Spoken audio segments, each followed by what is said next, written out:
I mean, I feel that because I came at it from, maybe an unexpected origin. So it actually started as a PhD thesis, like the first 2 years worth of research. And so I think the form of it originally was structured into more sort of research-based chapters, so arranged around natural landscapes. So having like coming from this sort of ecofeminist background, which then sort of hybridized into this hydrofeminist focus. Each section of that thesis, there was sort of a chapter that was centered around like the German proverbial dark forest, and then there was something more related to the ocean, and then the river. And when the book kind of emerged its little head out of all this murkiness, that was, I felt I was getting a little bit sort of buried underneath the weight of all this research. It became a bit overwhelming, and then I started to write, yeah, just some small fiction pieces that at first I thought were unrelated, but then there was one piece that, yeah, the basic premise of it was a teenager deciding she's an ecofeminist, escaping from the world, and falling in love with a river. And that was, meant to be sort of this self-contained little piece of fiction. And then I realized that all of these threads from the theoretical side were, yeah, a little bit intertwined with where this teenage story was heading. And I think from there, the easiest way to define the structure is that it does take this meandering form of the river itself. So each section is centered around that landscape, and then there's sort of tributaries, which is a very hard word to say sometimes, interconnecting each. That I think there's some sort of through lines of the narrative that aren't initially as apparent, which I don't know, I guess in my head they're more like these sort of little subterranean rivers that then eventually emerge and come full circle at the end.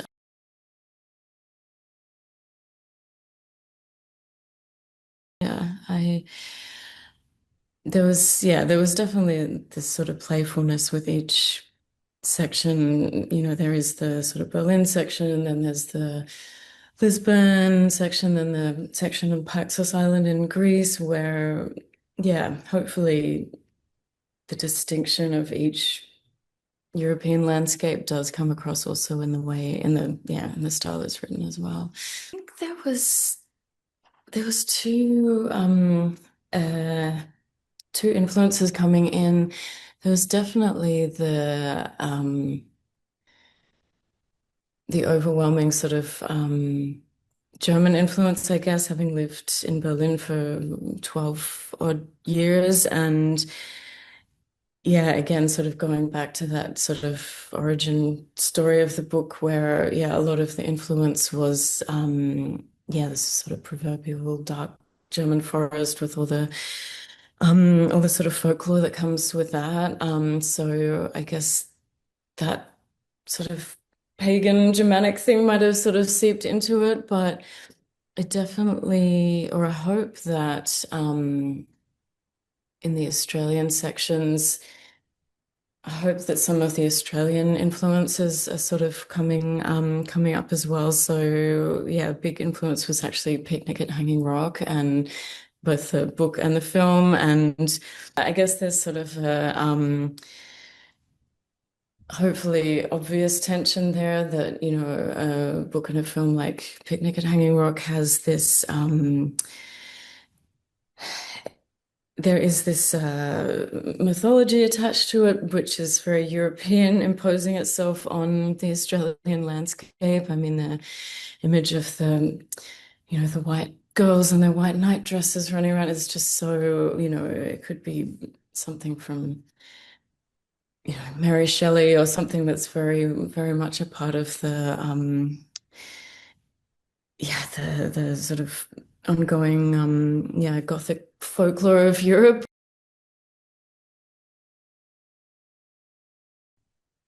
One of the influences on involving autofiction within the book was the in the Dream House, the Carmen Maria Machado book, which is devastating and beautiful, and that does contain this I think blurring of sort of the mythology contained within this house, that, there's a lot of sort of blurring of time and memory in the house, but then also the sort of devastating reality that the more sort of, direct autofictional parts bring in. So yeah, that was an influence, sort of bringing those two, yeah, seemingly sort of disparate or, styles that could be at odds in some way. I think the other reason for including autofiction was about honesty, because um, the book I'd written in the past, and a lot of the other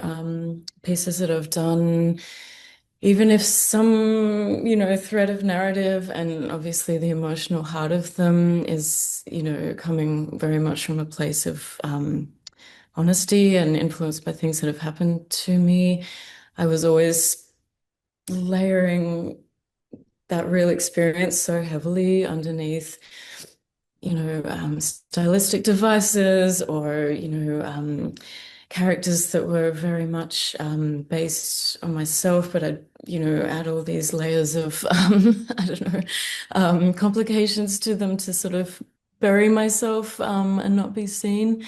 So, yeah, a big part of it was trying to really be honest and, yeah, lay these experiences bare, and hopefully in some small way, the experiences might be something that if other people are going through similar things, it could touch something, it could unlock something, or help, help open up a different perspective.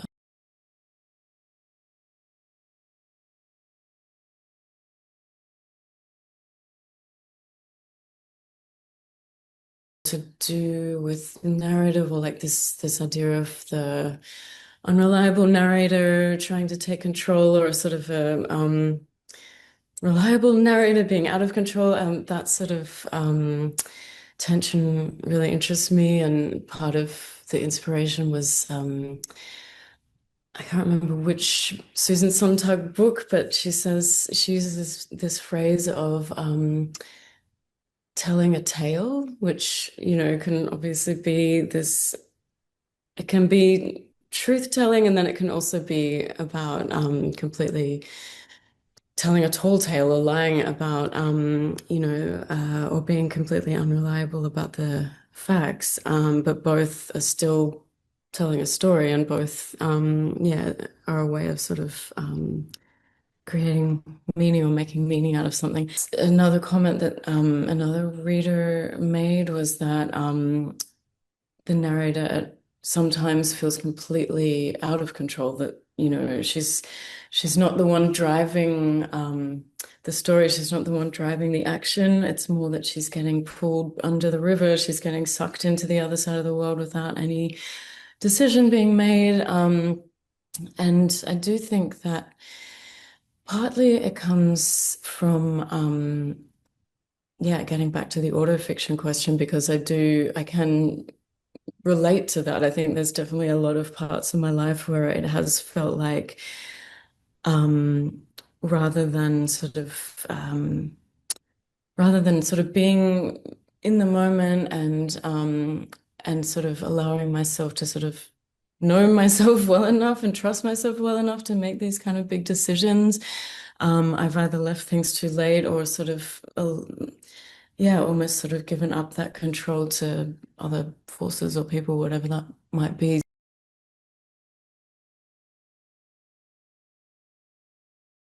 I think it's significant that the filmmaking aspect is there, because that was something that I was most interested in with the films I was making, to to not try to dictate the meaning making process that a viewer would have. So to sort of present this, present a film with all sorts of, symbols going on. I mean, a huge influence there was David Lynch, this idea of just being able to sort of catch on to ideas from whatever direction they come from, maybe not even analyze them or digest them, but sort of repurpose them on the screen. And yeah, so that idea of sort of presenting a film with a narrative, even if it's experimental, and just letting the viewers sort of feel their way through it and not have to have a particular meaning imposed on them. Yeah, that was a big aim of yeah, presenting the truths, true kind of, threads in the book that way. Yeah.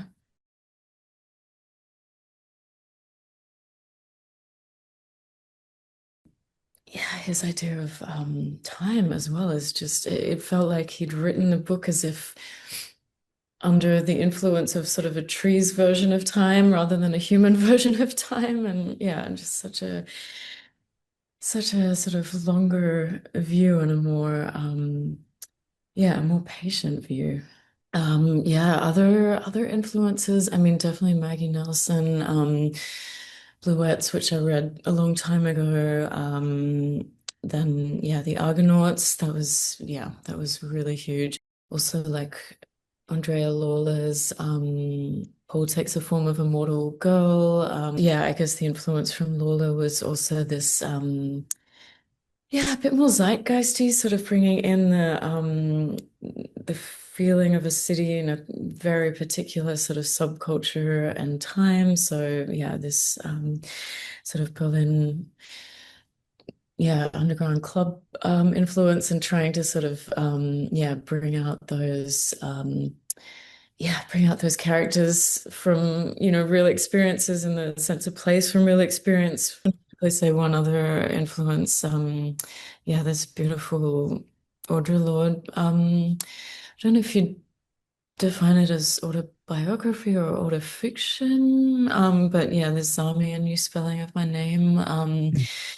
Yeah, because yeah, I mean, it's a lot more sort of directly, yeah, almost sort of journalistic. It's sort of following a pretty clear passage of time, but yeah, it does bring in these sort of ultra intimate, yeah, sort of erotic moments that obviously are very, much from her perspective, but yeah, just this, maybe that's why I'm sort of questioning whether it's autobiography or autofiction, because those erotic scenes do sort of then seem very elevated somewhere into like almost a magical realism realm. Like it just, yeah, it's really, yeah, really transformative, and yeah, transforms you sort of above those like just daily life observations. Yeah, I think this is hugely at the heart of this book, and it's a topic that kept me writing because I kept having this tendency of thinking, oh, is this book too self-indulgent? Is it too self-focused? And then this thread of trying to then see it from the perspective of, can I bring in this sort of more than human elements to allow the sort of storytelling process to create more empathy, create more connection. Because yeah, I really think that is the most powerful way that us as humans, when we care about something, I would even go as far as saying when we love something, when, it's directly affecting our survival. I think we're such selfish creatures that's that can be the sort of definitive factor of whether we take action or not. I think that's the difficulty of yeah, the phrase human nature. I mean, I think I mean, just now I was being very critical about, selfishness, but I guess at the heart of it, you know, that's a cultural product, or, a product of capitalism. So, I could backtrack a little bit there and say that, human nature is essentially non-selfish and in balance. It's just the system that we're living in that creates the illusion of this selfishness.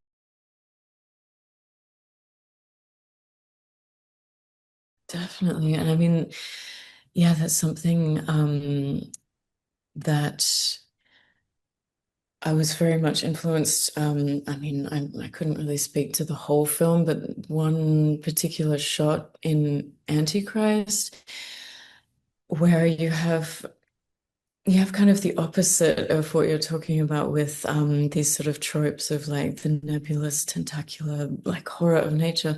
In Antichrist, the horror is very much within the home and the domestic space, and this wooden cabin that just contains all the most sort of horrifying history that this couple is going through.